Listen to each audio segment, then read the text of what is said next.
Heather, life is not always hunky dory, peaches and cream. Is like we said earlier, life comes in ebbs and flows. Yeah, there's so many lessons really along the way. I think that one of the biggest thing is you're going to lose money on a deal. Like it's going to happen. Like I've done flips and I've wholesaled a couple properties now. Those are real lessons that you can't Yeah. forecast. Like the market shifts, Yep. natural disasters, Yeah. insurance in Florida is Yeah. terrible, right? I have some single families down there that welcome everyone to another episode of the Investor Deli podcast, where we make the information the star. Please hit that like and subscribe button. I'll wait. Make sure you hit it. I'll wait. Thank you for hitting that. I appreciate you. Today we have a great one for you. I'm telling you guys, pay attention. Heather Dimmick. Thank you, Heather Dimmick, for showing up. She's a great friend of mine. She's in the Owners Club community. Pay attention, the Owners Club community. You're going to hear a lot about these guys and gals. Heather, thank you for coming on. Hey, man, I'm so late. Thank you so much for having me on. I appreciate it. I appreciate you for coming on again. We belong to this real estate community, which we're so fortunate to belong. And it's just been a treat to get to know people and watch their evolution and their growth. And just let's get into it. Let's get to know you some. Tell us your little origin story, your back scenes. That's a crazy. I'll make it super short because it's a lot of years. I started off actually in property. I was actually a server or waitress, and I started off. I was 25 years old, and got a job opportunity to be in property management, and I was just supposed to do like the payables, receivables kind of thing. And the lady that was in charge of the property management got fired after I had been there about a month, 6 weeks. And so the owner, he owned probably, I think it was over 3,000 units at the time. And so he needed somebody to step in and start helping him. So I was like young, ready to go, started getting into it. And within probably 5 months, 6 months, I was like a district manager. And I was looking after a territory. Yeah, I was hungry. In that whole transition, actually, I had an 8-month-old baby and a 2-year-old baby, and I became a single mom during that time at the same time. Amazing. So I was motivated to work, and I'll just move fast forward. I worked for that fellow for like 7.5 years. I was running up to like 950 doors by myself, running the crews. We were buying properties that were mothballed, really with a lot of deferred maintenance, had been run into the ground. And I'd go in and do all the renos and fill them up with tenants again and run the crews and everything. And then I worked for another office. And then the last 15 years, I've been doing it on my own. So I've been buying foreclosures, doing flips, buying apartment buildings, doing burrs. And then I joined Sub 2 about 2 years ago. I'm a Canadian, and I moved to the US. It was about 2.5 years ago, actually on a real estate investor's visa, and found Sub 2, got into the community, and that's where I am now. Heather, I love that story. I love hearing women's success stories. My mom was an investor, so I learned the game at home. So for me, it always resonates when I hear a woman talk about her journey in this space. It's so male dominated, and thank you for sharing that. What's exciting you nowadays? What's happening? Oh my gosh, there's literally so much happening. When we're in OC, it is crazy. Like you think that you have like too many things going on before, and then you get into OC and it's like, it's just a different level, just with the people you can actually network with and do business with. What's happened, and I basically since I would say, I'm not sure when I did the April Eliza's YouTube class with her nephew Dylan, I met Josh Smith. And then Josh Smith and I became accountability partners, like on homework. Okay. And then we were like, okay, we're going to do some deals together. And then so we were starting to do that. Anyways, now it's myself, Josh, Lawrence Cow, and Ryan Heltemes. And the four of us are all OC. and we're all taking down RV parks just since the board meeting. We've kind of really solidified since then, because we actually got to meet in person, because we're from California to Washington to Tennessee to Florida. So we actually got to meet in person, and we've just been on fire. We have 5, possibly 7 RV parks under contract. God, pass me one. And there's like Morbies in there, like, and we're trying to Morby everything. All of them have seller financing as an element of the purchase, and all of them are 10 caps. So like our criteria is tight, and they underwrite incredible. They're all value add. So we're just like, and there's so many more coming in since people know that we're buying. It's almost becoming too much. So we're actually going to start wholesaling some of these deals because we can't buy them all. Bring them this way. Don't say anything. Yeah.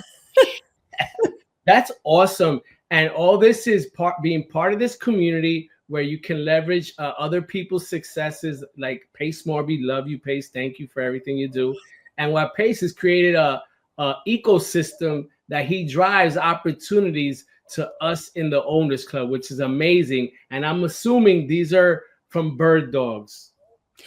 Okay, some are bird dogs, some are agents, and some are wholesalers. We're actually getting it across the board. Wow. And it's funny because Pace actually pulled me up on one of the Zooms, the jam sessions with his tour across the US. Yes. And ever since then, now we're really getting bird dogs that are bringing us stuff. But there's even some other wholesalers that somehow have connected with us because of that Zoom call, that we're just getting, and you tell them the criteria and they follow it, which is really unusual. And it's so true of being amplified, and that Pace does that little amplification he did is why we're here. Yeah. To be honest, because I was on that jam session and we know each other, we've spoken, but that was just another driver to say, man, I gotta speak to Heather again. I haven't spoken to her in a while, right? And I would love to know what she's doing now, which is now, as everyone knows, is RV parks, and it's an amazing opportunity that have landed in you guys' laps. That's so incredible. Like, wow. I'm so like, and I'm assuming these are all nationwide across the board. And how are you managing all this? It's really interesting. We have 2 in Idaho, and both of them actually come with their RV parks with motels. And then one of them actually has a restaurant and a bar. And then other ones are mobile home parks. We're buying those as well. And so it's from Idaho to Washington to Oklahoma, South Carolina, Louisiana. It's like we're buying, and we were trying to stay to the Sun Belt, but when we're getting such great deals, it's like you can't say no to them. Like the location we're figuring out. All of us went to Idaho and looked at both those properties there. We've all done that. I've been to South Carolina. Josh is in Louisiana right now at a mobile home park. So we're kind of trying to take what's closest to us. And I'm a little bit more mobile than the guys because they all have little ones. Okay. And it's just me and my dog, so I can go anywhere. So, yeah, because when I first connected with you after jam session, you told me that you was hitting the road, and I said, I'll wait till you get back and fill us in on the details. And how has been the experience? And were you always in the RV space, or is this something that kind of just you created an opportunity to say, hey, let's do it, or through the partnership, I guess, with Josh? Is that something that you just cultivate and say, hey, let's focus on this sector? It's funny because my background is multifamily. That's my, like, I can do it in my sleep. Josh wanted to do RV parks, and I'm like, yeah, so do I. And so he's the driver initially of like, let's do RV parks. And then he actually wasn't sure about the mobile home parks. And I'm not scared of any asset. I'm like, I can do anything. I know I can. Yeah. So I'm like, let's just take on like, I like the motels. I like the mobile home parks. So, and he's even actually conceding to actually maybe getting into multifamily at this point, as long as he doesn't have to like do any managing. And he goes, I don't want to have to worry about it. And I'm like, I got that covered. So that's how we kind of morphed into doing the RV parks. And then with the assets that have the other, like the add-ons of the motels and such, it's not a big deal. Motel is like a big Airbnb, really. Sure. That's exactly what it is. Just Yeah. Airbnb at scale. Yeah. And you mentioned something. You said the Morby method, right? And I'd Hmm. like to expound on that. And can you educate our audience who may not know about what the Morby method? We know Morby, but we may not know the Morby method. Can you kind of tell us how you utilizing the Morby method to take these projects down? You know, Josh is the one that does these deals, so he should be the one speaking to it. But I'll give you my short Josh, little come on, Josh. version. Yeah, Josh. Josh is the guy. Um, Basically, you're buying a property, and if you say you have $1 million property, and the seller will finance or carry, let's say 75%. So if it's $1 million property, $750,000. But if you do, what you're doing is you're getting a transactional lender to come in and bring in all the closing costs that you need to close, the money that you need to close on that, because it's a two-step purchase. And so whatever you need for cash to close, and then on that part of the front part, the seller gets the cash, say the $250,000 that he's due, and then we go to a second step on the exact same day. Like it's literally just signing paper all on the same steps, but just in steps. And then you get a DSCR loan. So then if it's like, say, it would be like, say, 35 or 40% that DSCR lender will give us. So that'll actually give us more than what the property's worth. So then we get the $250,000 back that we pay to our transactional lender. Plus we get all our closing costs that we give that he paid for as well, or she. And then sometimes, like on a lot of these deals, we're getting money in hand. Like we're actually getting like 75,000, 200,000, 50,000. Like there's on every transaction, we're getting some money in our jeans when we're doing the closing. It's an amazing product, amazing way of taking properties down. Shout out to Pace. Like this is all Pace's creations. And I'll have Josh on so he could break down some of that stuff. And these properties that you're taking, I'm assuming there's a value add component that you're transitioning properties or updating them through operations, management, or construction, whatever it is. Can you speak about that a little bit? Sure. Some of them we can raise the rents.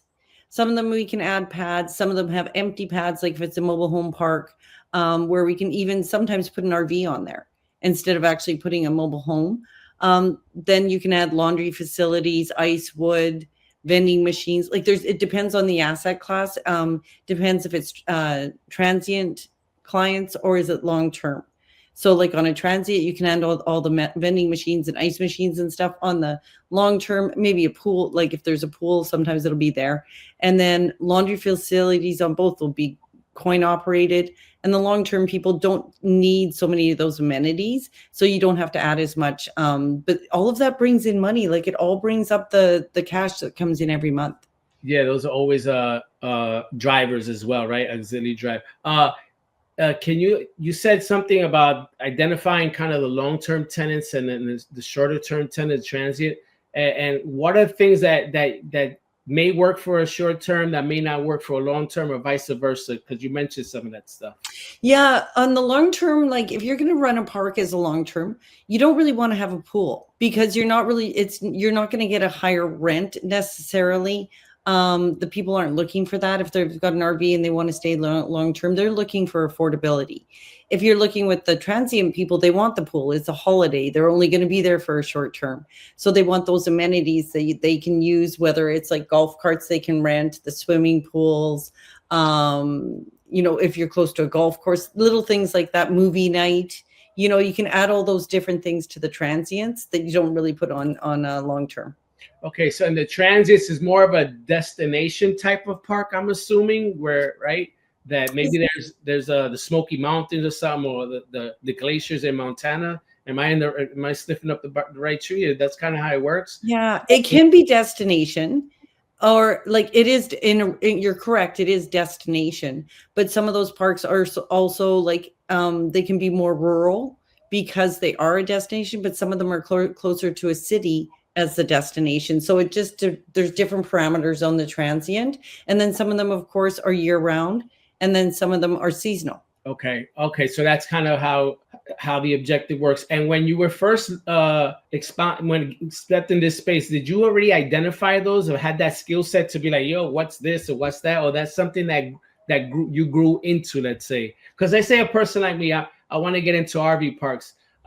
Did you, like I said, know some of these criterias, let's say, what you want to step into, or you just kind of played it by ear and the opportunity came and just took it down? No, you know what? I took Heather Blankenship's RV park class. And because I wanted to get into the RVs and I always want to educate myself. I mean, I'm kind of a girl that will go in there just head first. I don't care. I'll learn as I go because we all have to anyways in the end. But I wanted to learn how she was like underwriting them. That was the biggest part for me. Just because I hadn't done RV parks, I wanted to make sure that everything was on the P&L and I would recognize if something wasn't on there. So that was the biggest part. And then, of course, she talks about transient. Then there's the work camps where it's, oil and gas or something like that. When they're building highways, you have to be careful of those ones because sometimes, what if they've got work? It's a work camp, but then the highways, they're going to be done building it in 2 years.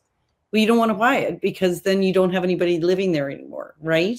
So it was just learning to underwrite and stuff. So yeah, I did have a lot of knowledge going in. No, that's awesome. That's a great pro tip. If you want to get into something, leverage somebody else's skill set or tutelage to be able to build a sort of foundation that you feel comfortable to step up into, right? And that's super sweet. I love that. Heather Blankenship, shout out to Heather. Yes. I love that. Heather, life is not always hunky dory, peaches and cream. Is like we said earlier, life comes in ebbs and flows. What are some of the hardships that you've had in the business to say, man, this was a tough ride? Looking back now, say, man, that was a hard pill to swallow, a hard lesson to learn, but I was able to overcome. And you can impart some of that wisdom in our viewers that may be going through a situation and they can now see a horizon. There's a way out, a light at the end of the tunnel. Yeah, there's so many lessons really along the way. I think that one of the biggest thing is you're going to lose money on a deal. Like it's going to happen. Like I've done flips and I've wholesaled a couple of properties now, and you really have to be really diligent on your numbers. And I was like on the one flip that I did, I lost $60,000 just recently. What happened? And I bought a property. And when it got appraised by the lender, like for the hard money, it was appraised at 1.2 ARV. So it was, and I bought it for just under 600 with everything that I put into it. And then after I paid for my loan and everything and finally got it sold, because the market in Florida shifted so hard. Yeah. And with insurance, like there's the insurance, there's the Canadians aren't coming down because of the dollar. There's like so many factors. People are scared of hurricanes, so they're not sure. They don't want to buy. I sold it for $900,000. Wow. Yeah. Those are real lessons that you can't forecast, right? The market shifts, natural disasters. Yeah. Insurance in Florida is terrible, right? I have some single families down there that it's a hard to deal with. Like, my insurance jumped up on one of my properties like triple. I was like, what happened? And just like after the hurricane that hit Fort Pierce and stuff, like, the little guy, he suffers in his pocket. He picks up the slack, right? So it's tough, and those are hard lessons to learn. And looking back, what would you do different? I don't think I would do anything different. Honestly, like as far as what I did with the deal, I did everything correctly. I think that what I did though is I knew in the back of my mind that it was going to be a little bit risky because it was a higher tax bracket property to flip. So it's like, not the average person would be buying it. So I've eliminated some people from my buyer pool. That that's one thing I think that I would say I would try to keep away from those unless it's a for sure deal. And then the other thing was I did know that the market was going soft, but I thought I had such a great deal that it would be okay. And So it's just over promising to yourself. When you have that gut feeling, just go with it. You know that it's going to be a stretch. yeah, I'm sure, like you said, you've been in the game for a while. It wasn't your first rodeo, so No. and like you said, I wouldn't do anything different because I protected myself, right? I was kind of assured it just things happen while you think life happens while you plan it. I say sometimes as well, and Yeah. things happen. Uh, but it wasn't a death blow. It's something that you can move forward, and your personality, your skill set, that's just a brush off the shoulder. I'm doing RV parks with Josh and the rest of the crew. Yeah, exactly. I probably won't be doing any flips soon, any old way, right? So No, I'm not. I love that. So this is kind of the space that you're not going to move forward and live in. Yeah, absolutely. We are having an absolute blast. And the thing is, it's all mom and pops, it's all baby boomers. It's like, I swear the universe has just been telling me to go here and I haven't been listening enough. We're in the right place at the right time right now. You can feel it. It's like the vibration and the energy is just phenomenal. And people are really, even agents are starting to see that if they're not open to negotiating and making sure that the buyer is going to be satisfied and the seller, that the deal's not going to happen because it's just going to sit there. So I feel like the market is just perfect right now. I love that. And you said something about the realtors. The realtors have to play their position and be open to new ideas, a new way of structuring deals to get them closed. If not, they're not making any money, and they're just twiddling their thumbs. And the sellers like, what's happening? So Yeah. I think that's important as well. And I think I just want to say one thing, Mondo, to that as well, is that a lot of agents don't understand the Morby method. So what I had to do is I actually had to and Josh helped me design it, is a sheet, a PDF that we actually send to them that they can actually take to their seller to explain the Morby method. pro tip of the day right there.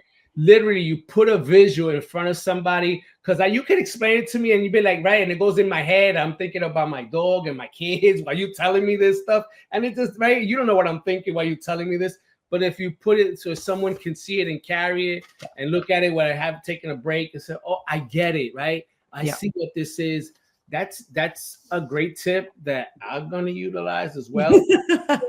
Everyone else does as well. Yes. Little things like that matter, right? You bring in a little extra to the table, again, to be able to facilitate a relationship to then close the deal. So that's excellent. Thank you for that. And it's super important to do the little things like that, right? Yeah. And especially the Morby method, because even if you can get the agent to understand it, then they can't explain it to the seller. So you've kind of given them something in black and white. And we really tried to make it not to make any it's not against anybody or to seem like we're diminishing them, but we tried to put it like a 5-year-old could understand it, because the Morby is not something people are used to seeing. So it makes it easier for the agent to understand it, but then explain it to a seller. No, that's incredible. And literally those are only in our community that are kind of literally. So imagine the rest of the country, like, what are you talking about doing this? And stop, right? Next. But that's awesome. Heather, let's get into a portion where I call the makings of a hero. This is where we kind of vision cast and we see ourselves in the next 3 to 5 years and where our business is headed and what are you looking forward to? Oh my gosh, it's changing. And every time we see pace, he pushes us farther again. We think that we've set it our Mount Everest and we know where we're going. I would say, said when we were at the board meeting, I said, okay, I want us to get 5 parks before the end of the year. Well, we're going to do it. And I was like, or 100 units. We're going to way surpass that.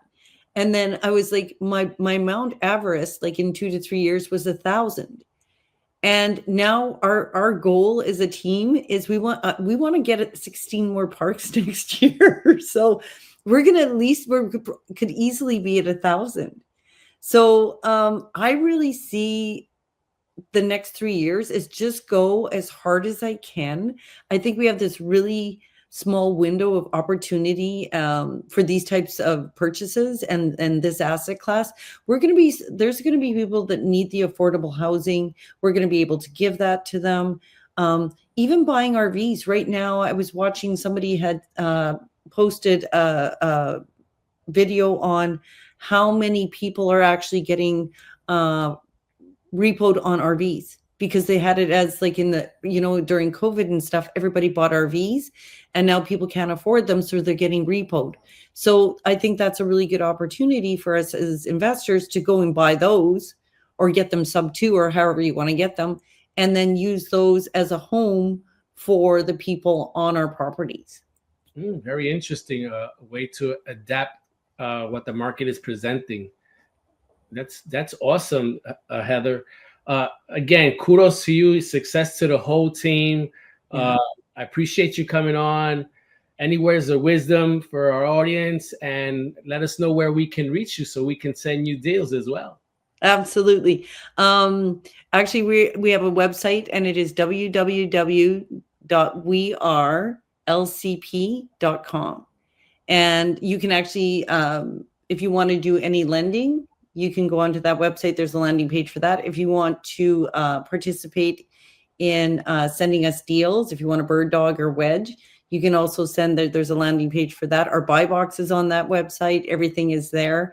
You can find me on Instagram at heather.dimmick, Dimmick. That's me on Instagram. And I try to post, not as much as Pace would like, but I'm trying to post. You're getting better. Yeah. That's awesome. Heather, thank you so much. You're a doll. I appreciate you so much. It's good to finally get a chance to sit down and have a cup of coffee with you. I loved it. Thank you so much. Thank you. Appreciate you.